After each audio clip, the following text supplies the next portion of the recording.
When we talked to Secretary of Defense Chuck Hagel on Friday, he said flatly it would be a mistake for the Russians to cross the border into Ukraine. It's serious. We continue to talk with the Russians. I just came back from a NATO ministerial meeting a couple of days ago, as you know. That was much the topic of the conversation there. Strong support from all 28 members of NATO of Ukraine, their territorial integrity, their independence. This is a time for careful, wise, steady leadership. The tensions increase, and I think all nations have to be very careful here of not promoting any more tension through provocative action. So we're very close to it. We stay very close to it. What would we do if the Russian forces started rolling into other parts of Ukraine?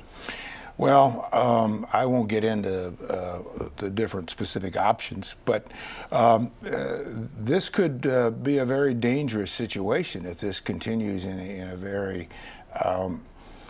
provocative way. We have many options, like any nations do. We're trying to deal with the diplomatic focus. That's the appropriate, responsible approach, and that's what we're going to continue to do. But we do have a plan. Well, we have plans for everything all the time. When you come right down to it, what can we really do there?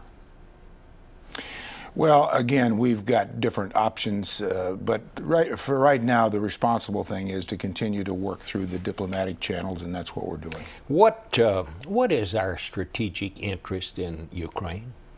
Well, first, it's a sovereign, independent nation. And we support that sovereignty and that independence.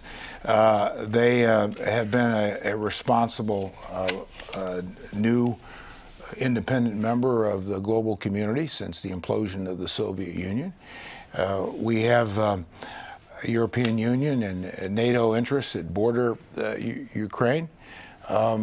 These are people who want to be free, who deserve to be free, deserve their own way of life, their elected leaders. And so, like our position with any sovereign free nation, that's the principle upon which the United States stands. And I think all Western countries in respecting people's rights, and that's where you start. This, in your view, would be a mistake for the Russians if they decided to go into the Ukraine?